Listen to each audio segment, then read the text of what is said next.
talking with Rutherford County newsmakers about what matters most to you.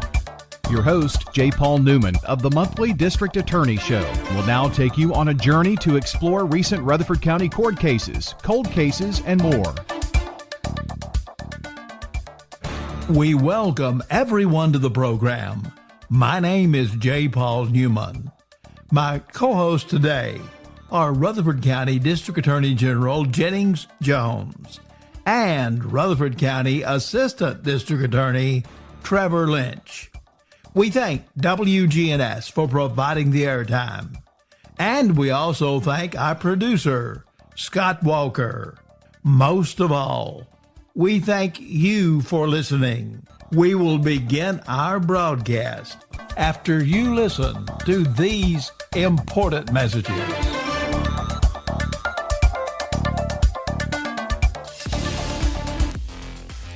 Right now, that time, 8:17. You're tuned to WGNS, and we appreciate you tuning in this morning and every morning. Temperature outside right now looks to be holding in the 80s, and in downtown Murfreesboro, right here at the radio station, temperature at 82 degrees right now.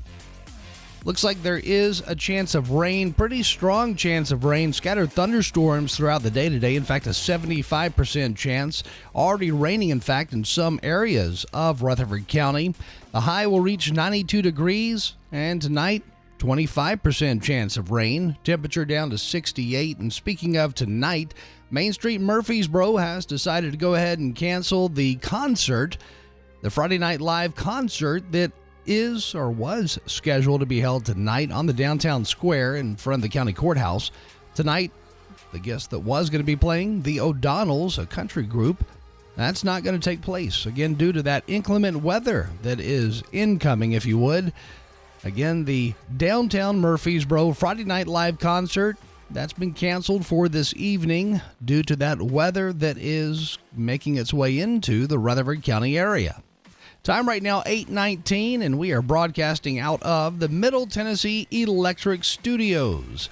Middle Tennessee Electric has been serving to make life better right here in Rutherford County since 1936. More news from the local court system with the District Attorney and the District Attorney Show with host J. Paul Newman. That comes your way right after this short break.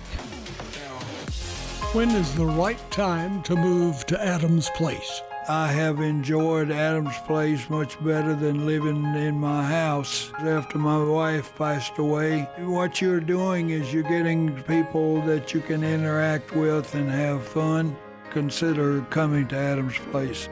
Hi, this is Terry Deal at Adams Place. Call me for more information about Adams Place. Phone 615-904-9111. Adams Place, across from Walmart. A search for truth. We welcome everyone to the program. My name is J. Paul Newman. I am your host for today's broadcast. During today's broadcast on our Call to Conviction segment, we will review a trial from the past.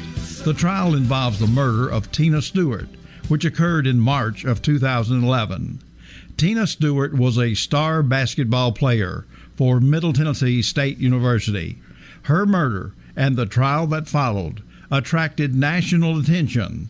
It was broadcast live in its entirety on local television and was also made available worldwide on the internet. No trial was ever followed more closely by more people in Rutherford County than this one.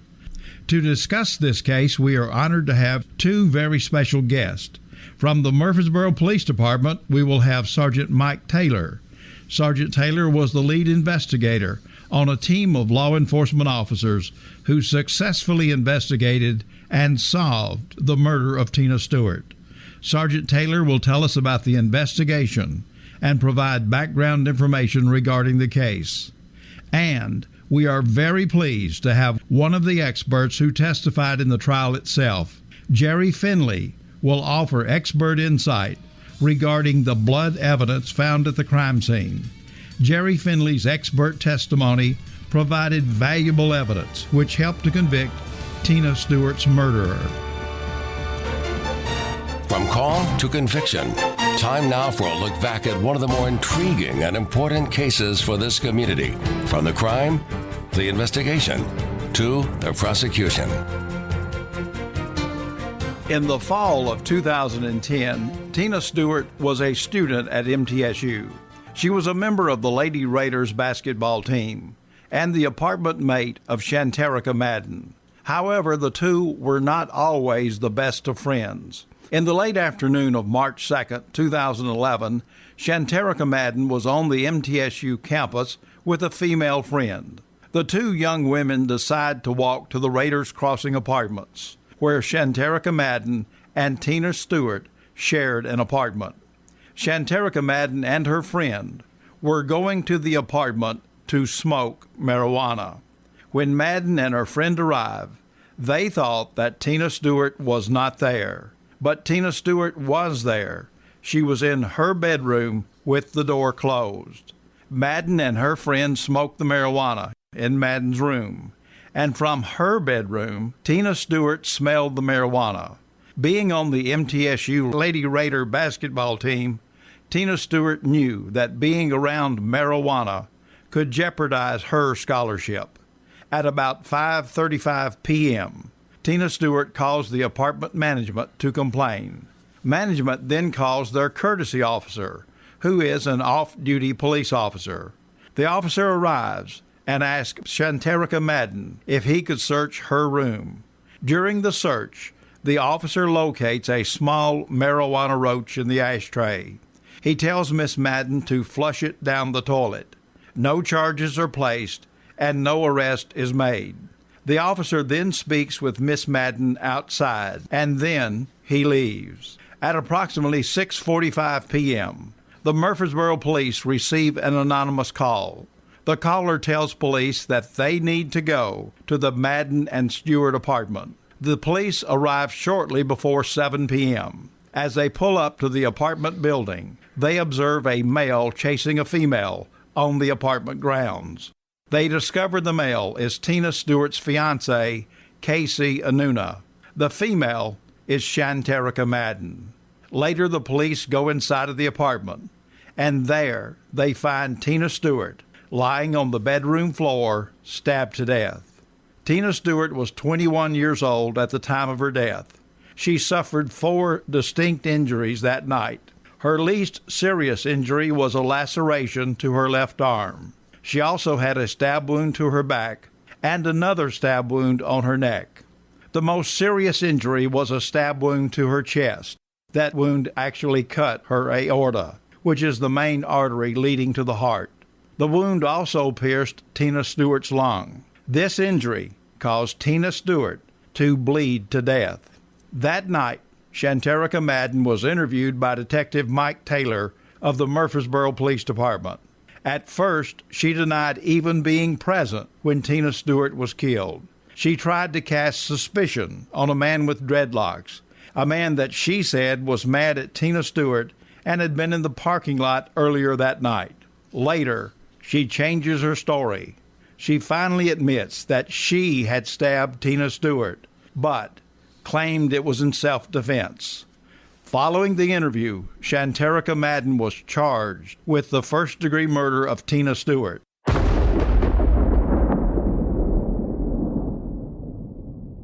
The trial of State of Tennessee versus Shanterica Madden began on May the 9th, 2012. The trial was presided over by the Honorable Judge Don R. Ash. Shanterica Madden was represented by Joe Brandon Jr. and Lori Young of Murfreesboro. The prosecution team consisted of District Attorney General William C. Weitzel Jr.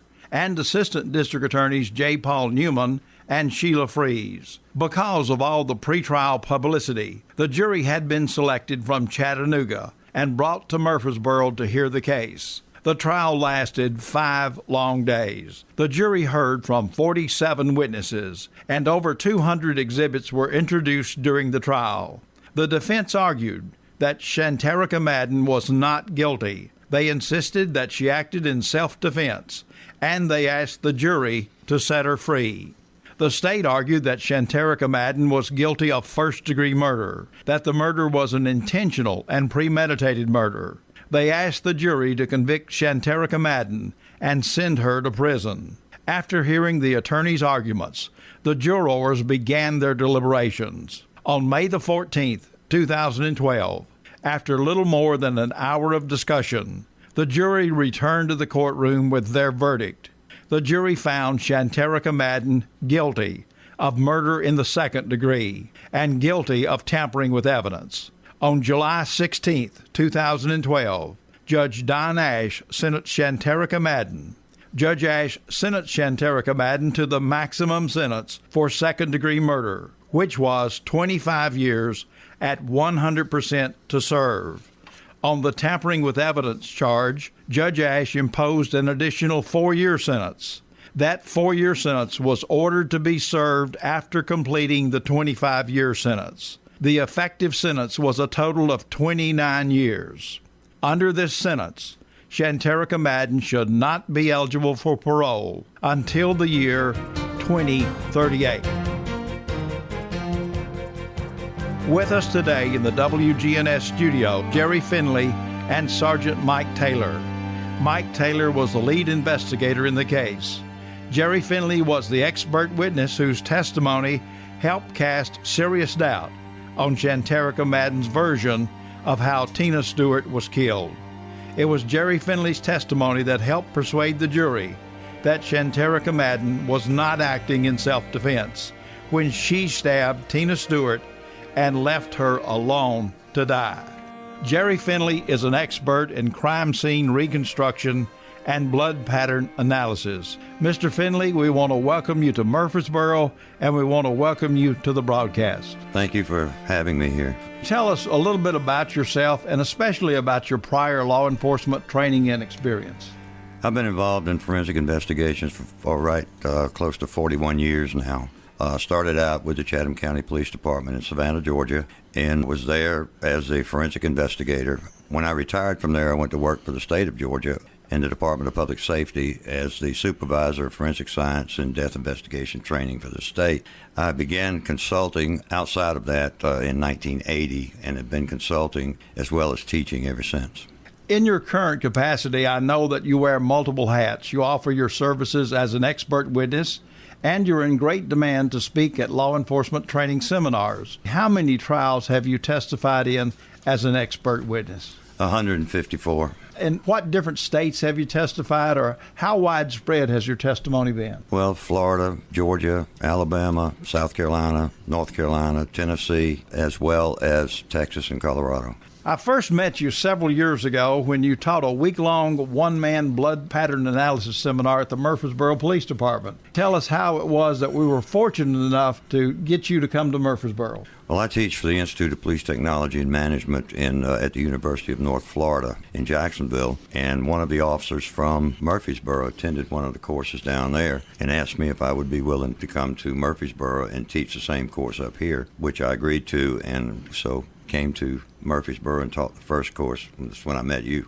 To start with, tell us what a crime scene reconstructionist does. A crime scene reconstructionist analyzes the evidence recovered from a crime scene, analyzes the crime scene, the autopsy, and takes all of that and puts it together into the sequence of events that took place within a crime scene. What type of information and assistance can an expert in blood pattern analysis provide to the law enforcement officers to help them investigate the case? Well, in a lot of cases, when you have a statement, there's some parts of it that you may or may not believe or is not consistent with the evidence. So therefore, the blood pattern analyst and the reconstructionist can put together the types of things that are in the statement that are true and the types of things in the statement that are not true based on the physical evidence and the crime scene itself.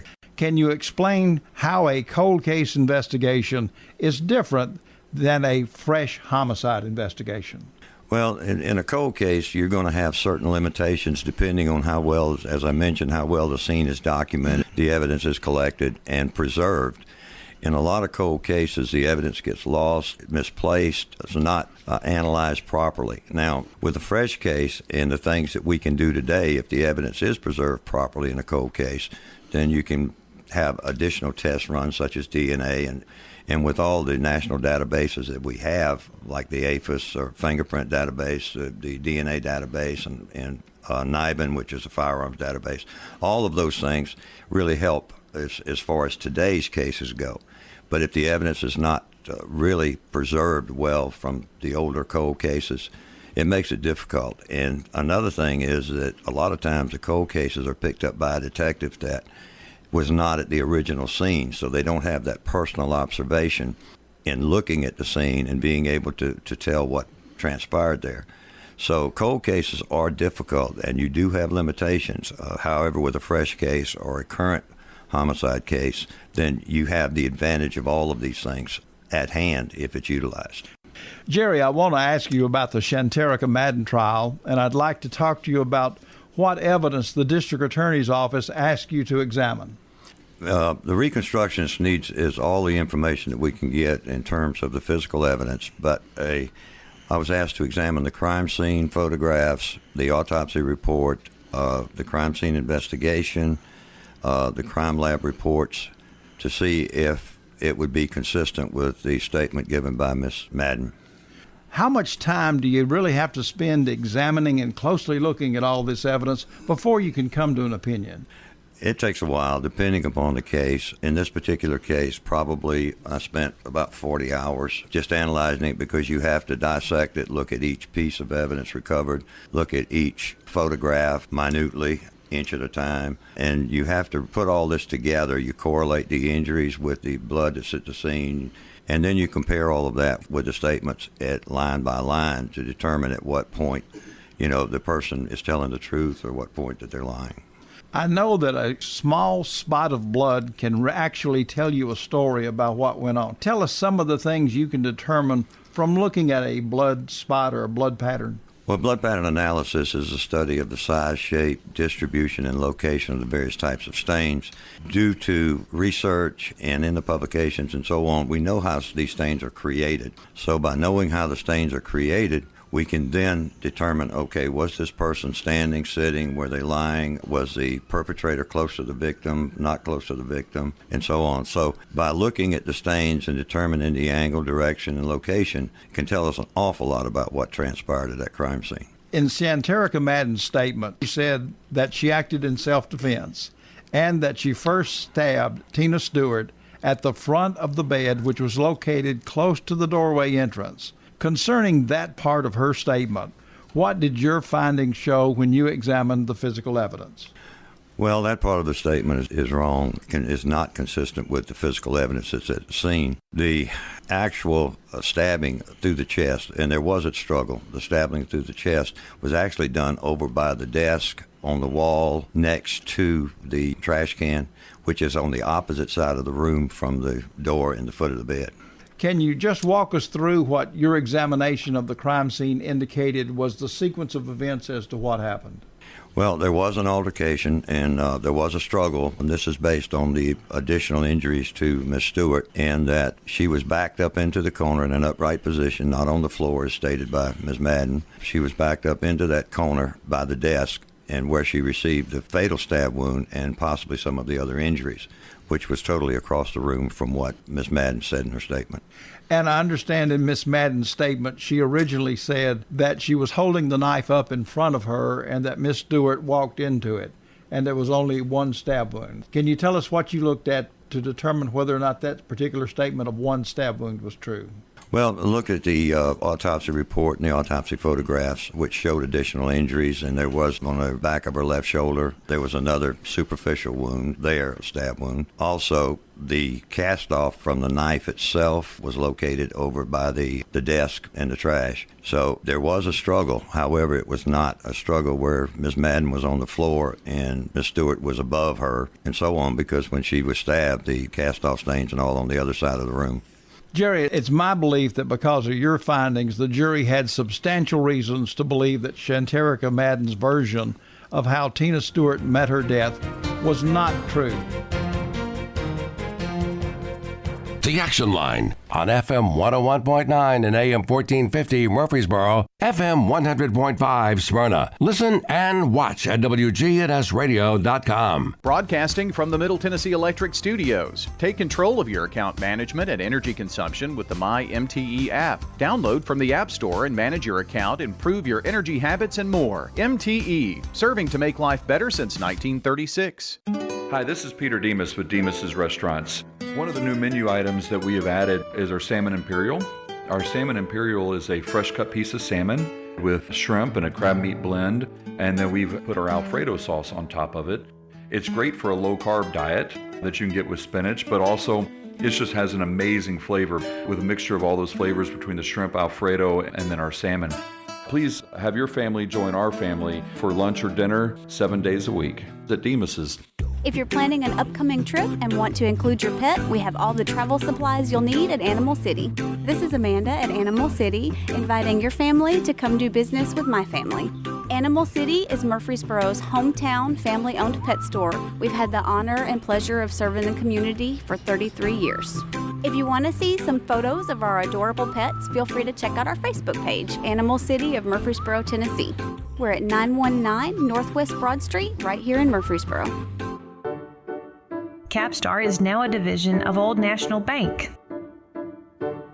You'll notice some changes as we complete the transition to Old National Bank.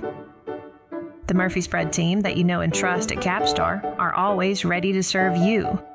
We'll temporarily use Capstar Bank, a division of Old National Bank, until the transition's complete.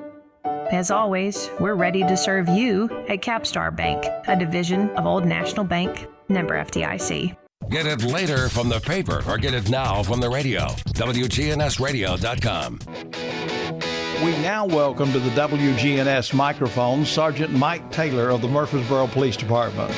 Sergeant Taylor was the lead investigator in the Tina Stewart case. It was through his efforts and the efforts of a team of law enforcement officers that Shanterica Madden was arrested, prosecuted, and convicted. Sergeant Taylor, welcome to the broadcast. Thanks, J. Paul. It's a pleasure to be here. Sergeant Taylor, I know there were many officers who worked on this case. And can you take a minute and tell us some of the names of the many officers who helped you bring this case to justice? Yeah, this really was a collaboration of officers. Really, the whole department worked on it at various times, but there's a few people that I would like to mention.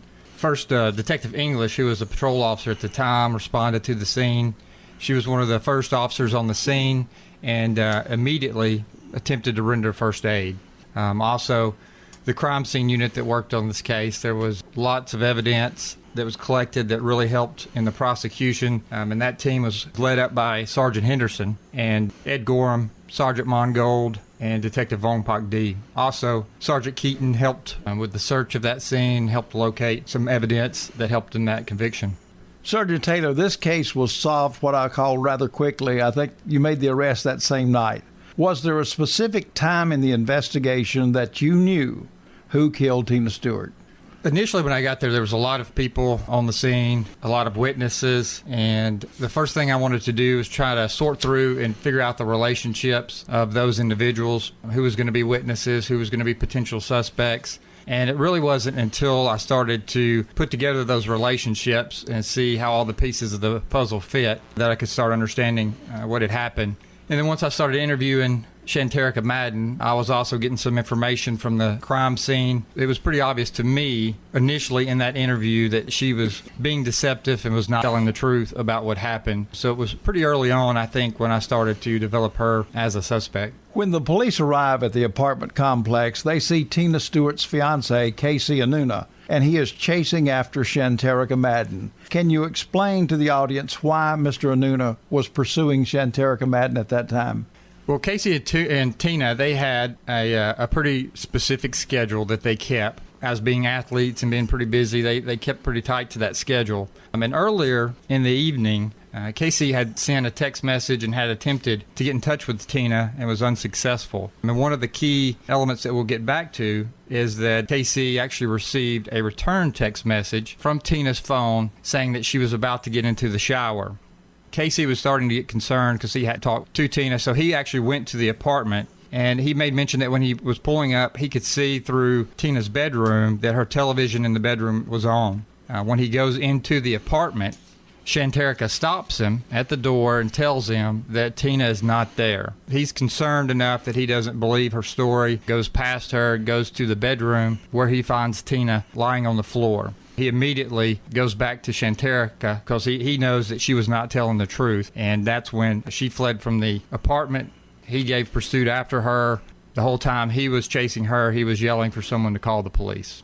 This case was very well investigated, and as I've said, we had over 200 exhibits of evidence that were introduced. Tell us about some of the evidence that pointed the finger of guilt at Shanterica Madden. There was a lot of evidence collected, but there were several pieces of evidence that, in my mind, were very key to the case. Not only were they key to the case, but they helped show Shanterica's mindset of what she was thinking and where her priorities were. And we'll go through a few of those pieces of evidence. I think, to me, one of the key pieces of evidence was Tina's cell phone, which should have been found on her or in her bedroom and was actually found outside of the bedroom on the couch in the living room. And we had a witness that said they had seen Shanterica with Tina's phone. Going on from there, the murder weapon, which was a broken kitchen knife, was actually found outside of the apartment, wrapped up in a Tinkerbell blanket that belonged to Tina. And those items were in a garbage bag located in a dumpster on the property, along with 2 additional matching knives. And these were steak knives that would be located in the kitchen. And our crime scene people did a fantastic job at going back,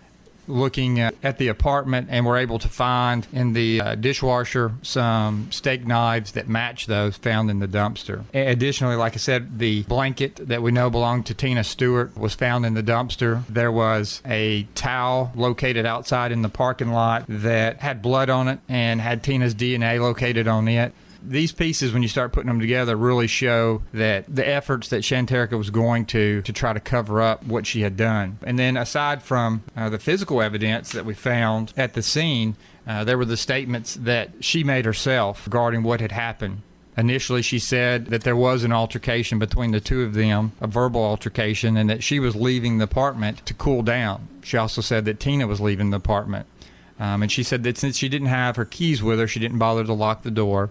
And that as she was leaving the apartment, she noticed a black male she described with dreadlocks that was acting suspicious in the parking lot. She mentioned that she had seen him before and that he had come to the apartment and was asking for Tina. But it was obvious in her statement, and combining that with the evidence that we found at the scene, that just didn't happen. There was no way that could have happened. And again, going back to some of the evidence that we found and putting that together with a timeline, it was pretty easy to see by looking at that timeline how long had transpired, how much time she took to try and cover this up and try to dispose of this evidence. Concerning her statement, she told the first statement concerning the man with dreadlocks, and then she told you a statement where she did admit that she did, in fact, have a knife in her possession and was the person who stabbed Tina Stewart.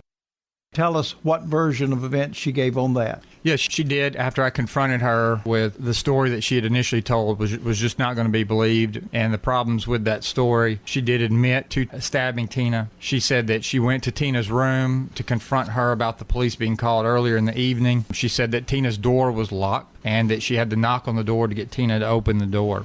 She said that when she went into the room, they had a verbal altercation. She admitted that she said when she was leaving the room that she bumped into or may have shoved Tina, which led to the physical altercation.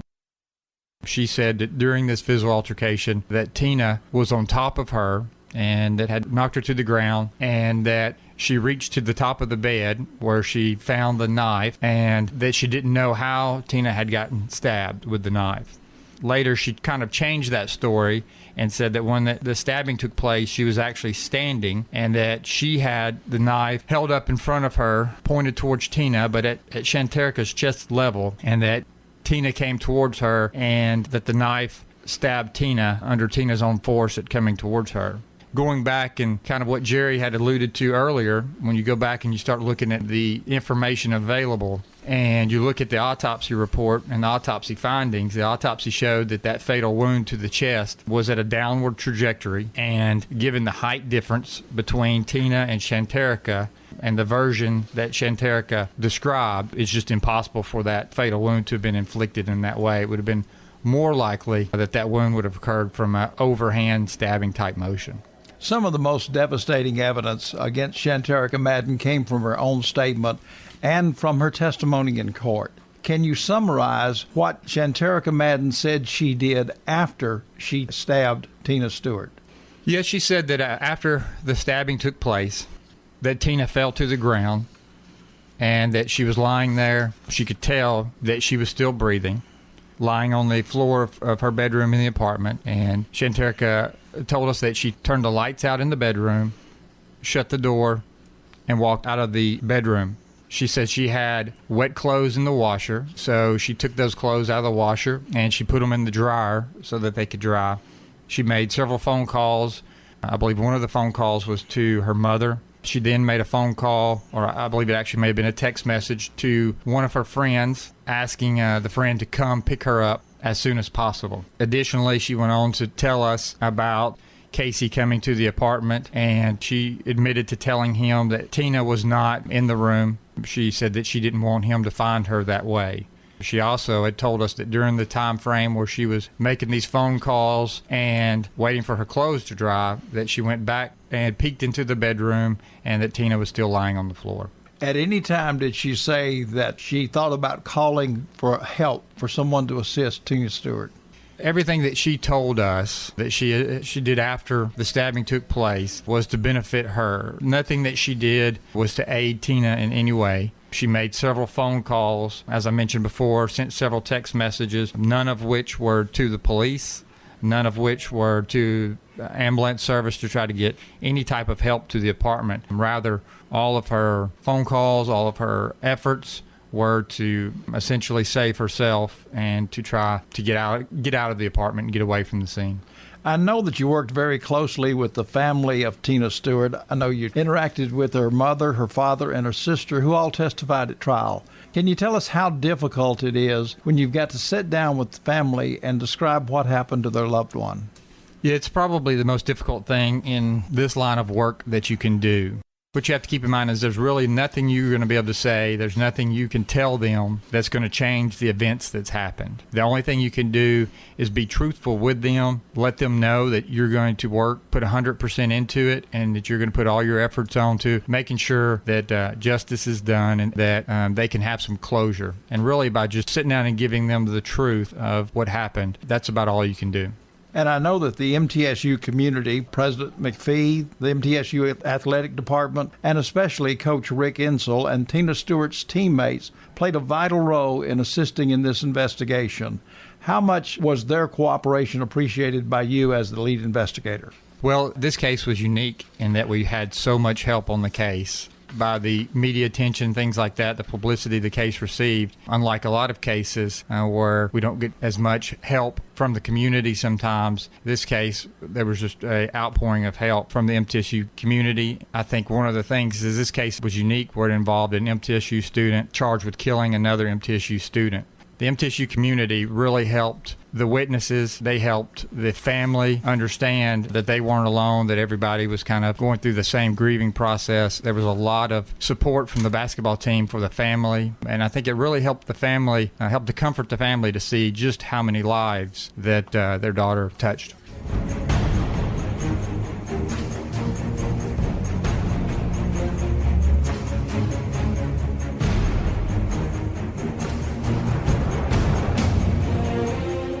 News Radio WGNS 100.5, 101.9, 1450. Online and on your phone at WGNSradio.com. Hi, this is Ryan with Tire World Laverne, here to serve all your automotive needs in Rutherford County. We welcome all your fleet and commercial accounts, along with all your regular routine maintenance. Tire World, a hometown family business you can trust. The viewpoints and opinions expressed on this broadcast are the viewpoints and opinions of the speakers and do not necessarily reflect the viewpoints and opinions of this show, its host, or the management of this station. You are listening to WGNS.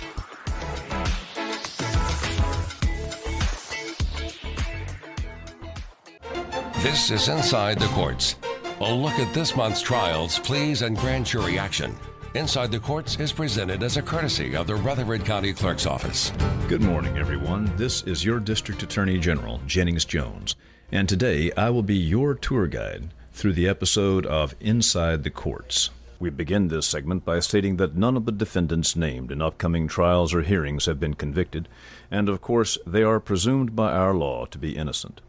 With that as a prelude, we will now go inside the courts. On February the 12th of 2022, the Murfreesboro Police Department responded to a parking lot on Middle Tennessee Boulevard in response to a shooting. Upon arrival, officers discovered at least 5 individuals had been struck by gunfire. 2 individuals had been shot multiple times, including Mr. Brandon Anderson, who later died from his injuries. Upon the conclusion of his investigation, Detective Jacob Fountain charged Mr. Jamar Marks with first-degree murder, attempted first-degree murder, 3 counts of aggravated assault, employing a firearm during the commission of a dangerous felony, possession of a firearm by a convicted felon, and reckless endangerment with a deadly weapon. The next scheduled court appearance is set for July 25th of this year. Mr. Marks is represented by counsel Mr. Michael Rexroth, while the state is represented by Assistant District Attorneys Trevor Lynch and Matt Westmoreland. On August the 30th of 2022, officers with the Smyrna Police Department responded to a shooting at a gas station on Sam Ridley Parkway. Mr. Nicholas Patterson had been shot during the course of an attempted robbery and later died as a result of his injuries. Surveillance video showed an armed subject enter the store, point a firearm at Mr. Patterson, fire at least 1 shot into the ceiling of the store, and then shoot Mr. Patterson before running out of the store. Detective Steve Hanna with the Smyrna Police Department has been assigned as lead investigator. As a result of the 2 other robberies, one in Brentwood and one in Nashville, Mr. Key Anthony Williams was identified as a suspect. Upon execution of a search warrant, Mr. Williams was taken into custody and found to be in possession of a firearm. Mr. Williams was interviewed by law enforcement, and at the conclusion of the interview, Mr. Williams was charged with first-degree murder, attempted aggravated robbery, and possession of a firearm by a convicted felon. A preliminary hearing was held in the Smyrna General Sessions Court, and the matter was bound over to a Rutherford County grand jury. The next scheduled court date will be August 21st of this year. Mr. Williams is represented by Assistant Public Defender Ben Wetzel, and the state is represented by Assistant District Attorney Matt Westmoreland and Trevor Lynch. On the 6th of April 2022, officers with the Murfreesboro Police Department responded to an apartment complex on Old Las Casas Road. The body of Mr. Ryan Wolcott was found beaten and stabbed to death on the floor of his apartment. Detective Julie Cox has been assigned as the lead investigator in this case. Alistair Jennings, one of Mr. Wolcott's roommates, has been developed as a suspect.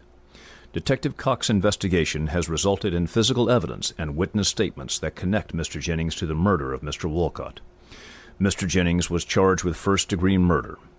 On August the 12th of 2022, a preliminary hearing was held in the General Sessions Courts of Rutherford County. Upon proof presented by the state, the court bound the matter over for presentation to a grand jury. The defendant's next scheduled court appearance is for August 15th of this year. The defendant is represented by counsel Mr. Ben Wetzel, while the state is represented by Assistant District Attorneys Matt Westmoreland and Trevor Lynch. On February the 13th of last year, officers with the Murfreesboro Police Department responded to a 911 call in reference to a stabbing at a residence on Ransom Drive. Upon entry, officers discovered the body of Mr. Philip Maddox on a bedroom floor. Mr. Maddox had been stabbed multiple times. Witnesses on scene advised that Mr. Maddox's roommate, Malik Smith, admitted to stabbing Mr. Maddox. Officers located Mr. Smith, and Mr. Smith confirmed the witnesses' claim that he had stabbed Mr. Maddox. Detective David Miller of the Murfreesboro Police Department has been assigned as the lead investigator in this case. After a search of the residence, collection of evidence, and interviewing of all witnesses, Mr. Smith was charged with first-degree murder. On May 31st of last year, a preliminary hearing was held, and the court found probable cause to bind the matter over to a grand jury. Mr. Smith is represented by counsel Miss Whitney Rocky, and the state is represented by Assistant District Attorneys Trevor Lynch and Matt Westmoreland. On January 14th of last year, officers with the Murfreesboro Police Department responded to St. Thomas Hospital on a reported domestic assault. The victim, Miss Carmelita Ojeda, has been attacked by her ex-boyfriend, Ambrose Payne. Mr. Payne lured Miss Ojeda outside of her apartment, claiming to be there to pay her some money he owed her. When Mr. Payne did not have the money, Miss Ojeda ended the conversation and attempted to go back into her apartment. Mr. Payne put his vehicle in drive and struck Miss Ojeda with the front bumper and ran into her, pinning her between a chain-link fence and the front of his vehicle. Mr. Payne then backed up and drove off at a high rate of speed. Officers located Mr. Payne's vehicle, finding damage and markings on the front that were consistent with Miss Ojeda's statement. Likewise, Miss Ojeda had physical injuries to her body consistent with being struck and pinned down by a vehicle. Mr. Payne was later located and charged with aggravated assault. On July the 2nd of 2023, officers with the Murfreesboro Police Department responded to a domestic assault in progress. Once again, and while released on bail, Mr. Payne attacked and assaulted Miss Ojeda.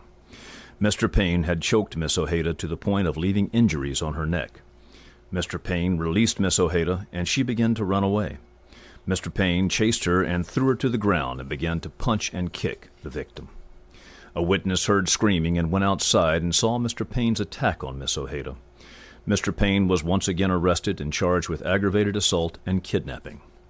On April 30th of this year, Mr. Payne appeared before the Chancery Court of Rutherford County and entered a plea of guilty to 3 counts of aggravated assault against Miss Ojeda and received an effective 8-year sentence to serve in the custody of the Tennessee Department of Corrections. Mr. Payne was represented by counsel Miss Billy Zimmerman with the Public Defender's Office, and the state was represented by Assistant District Attorney Sarah Davis. On September 27th of 2020, officers with the Murfreesboro Police Department responded to a 911 call regarding gunshots on Gunnarsson Avenue. Upon arrival, officers located Mr. Javarius Malone with a single gunshot wound to his chest. Law enforcement officers and EMTs worked to save Mr. Malone, but he did not survive his injuries. Detective Cody Thomas with the Murfreesboro Police Department was assigned as the lead investigator. Upon interviewing witnesses, obtaining apartment complex security video footage, and using cell phone and GPS data, Gregory Lyons and Corey Lillard were identified as suspects. At the conclusion of Detective Thomas's investigation, Mr. Lyons and Mr. Lillard were charged with first-degree murder, employing a weapon during the commission of a dangerous felony, and attempting to sell a Schedule I drug. Mr. Malone was found to have owed Mr. Lyons $50 from an August transaction.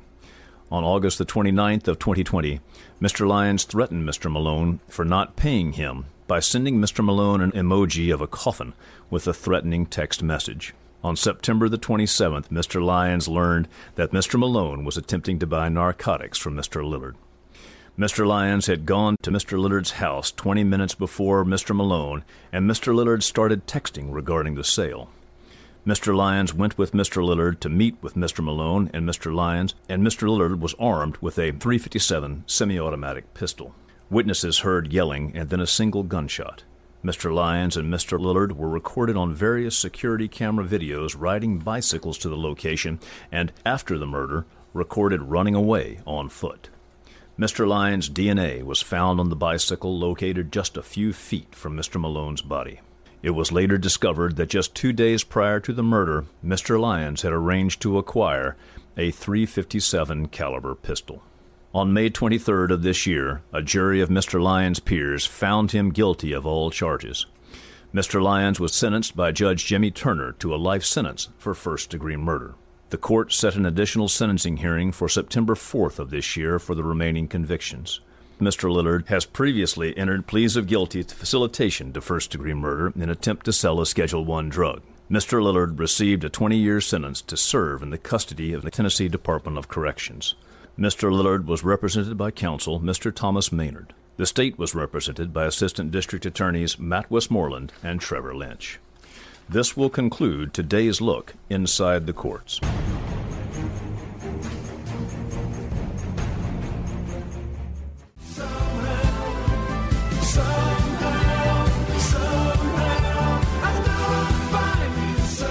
As we end our program today, we thank our producer, Scott Walker. We thank WGNS for providing the airtime. Most of all, we thank you for listening. We leave by saying, a safe community is the responsibility of each and every one of us. For my two co-hosts, Jennings Jones and Trevor Lynch, this is Paul Newman, bidding all of you a safe and blessed day. The District Attorney's Office thanks you for listening to today's program. If you have any information regarding criminal activity in our community, please contact one of our law enforcement agencies. The information presented on today's show is solely for informational benefit and not intended to be legal advice. You should always consult an attorney whenever you need or rely on legal advice. Rutherford County's most trusted name in news. Talk Radio WGNS, Murfreesboro.